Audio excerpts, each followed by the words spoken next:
Hi, welcome back to Cat's Track and episode 3. I am proud to introduce my good friend Matthew Andrade on today's episode.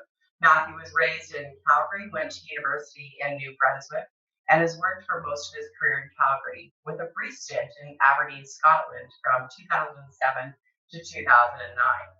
He's married to his amazing wife, Monica, aka Lady Road, and they have two boys. Chase, almost 10. We remember being almost whatever that was. Well, he's almost 10 on May 22nd. Happy birthday, Chase. And Carter, age 8. Together, besides their children, they are most passionate about traveling, which has now become the inspiration of their business together, which I will let them share more about. Matthew is currently Managing Director at Public Investments at the Werklund Family Office, and you will find his professional bio attached. Matthew, thank you for joining us today. Wonderful to be here. Thanks for having me. Thank you. Let's get started with our first question. What has been your biggest challenge in the last few months? I think probably the biggest challenge has been just keeping the optimism, right? It's really easy to get sucked into a lot of the negativity around the news. It's easy to just give way to the narrative that things are awful. It's going to get worse. It's never going to be back to the way that it was. I think it's true. It's going to be different. That's what we could say for sure. I don't know whether it's going to be good, different, or bad, different, but I've always been kind of a glass half full sort of guy. And I just think that's the way you have to be. You could be skeptical, you could be pessimistic, but that's just not a way to live. So but it's easy when there's so many negative things coming in, and there's so many other reasons to have to stay in or have to alter your routine. So I think the biggest challenge has been keeping that positivity, even when you may not believe it yourself on any given day. But when you're talking to your team or you're talking to your family, you still got to be the one that's got to put on a smiling face and say, no, no, it's okay. We'll be fine. Right. But inside that challenge, when you do get that, when you see the other person actually smile or just kind of get a little bit of a laugh out of them, that's when that extra effort or going that extra mile, that's when it becomes worthwhile. Well, I've really enjoyed your positivity, and I can imagine what a great leader you are in your organization, and certainly a great father and husband. So I'm proud that you're here today. What are the three things that you would like to, your three things that you would like to share with our audience today?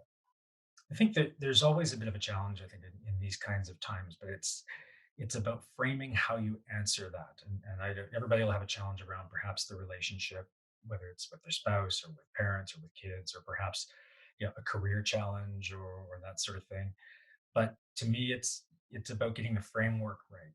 Charlie Munger, who's Warren Buffett's sort of number two guy, would say that he works from a series of what are called mental models, right? And the whole idea being that if you master a few key models from a few key spots, doesn't matter what the discipline is, you can actually apply them to different things. So in this particular case, I try to think of a journey to say, okay, what's happened? Where are you now in whatever it is that you're trying to deal with? And where do you want to go? Right? And that's the journey part of it. But then when you go there, how do you know you're on the right path? Right?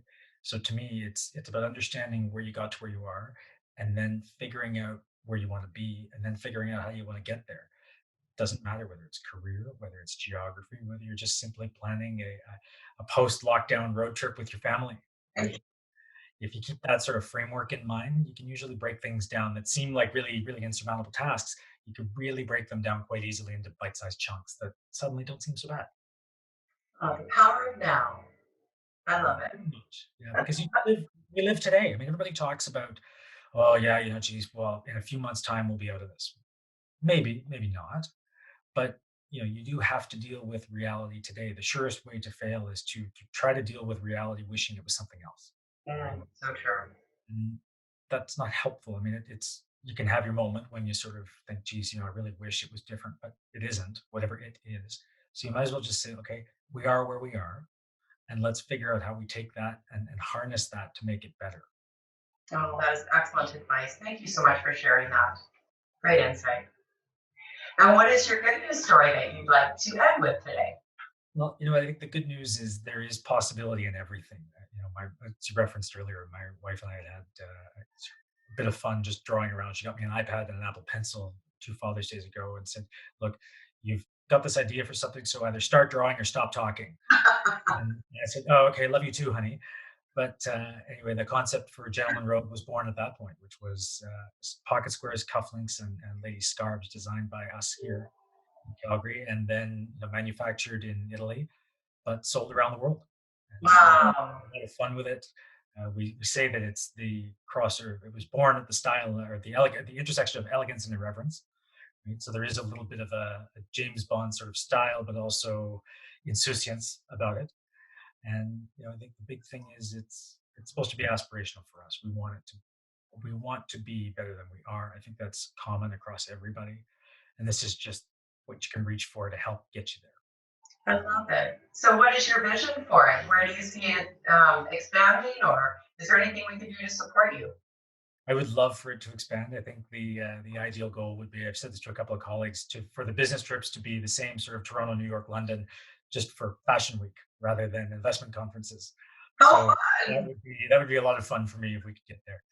We've helped some corporations pull together some pocket square and cufflink gift sets. We did one for a group out of Vancouver for their Christmas gifting campaign last year.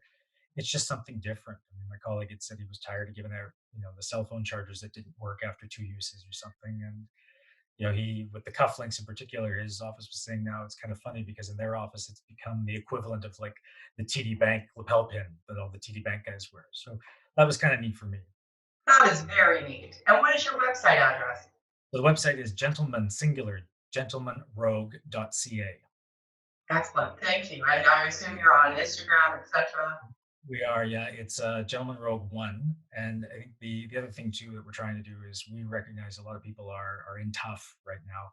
So from the landing page, when you get there, 20% of the proceeds for anything that's on that page are going to get donated to Brown Bags for Calgary Kids, which is a school program. The downside is with schools closed, some of these kids, that's the only meal they get during the course of a day, and they no longer have access to that. So they've created a response fund that's buying grocery gift cards for families. So that's our way to try to make sure kids can still get access to the proper nutrition. And we sort of launched that partnership with that campaign on our Instagram handle by saying, because junior rogues shouldn't go hungry. Wow, isn't that wonderful? And brown bagging for kids is such a great cause. Tanya and her leadership, they're doing a great job over there. I'm so glad you chose them. And they're wonderful. They are. They are. They are. Thank you, Matthew. I'm so grateful for this time together today.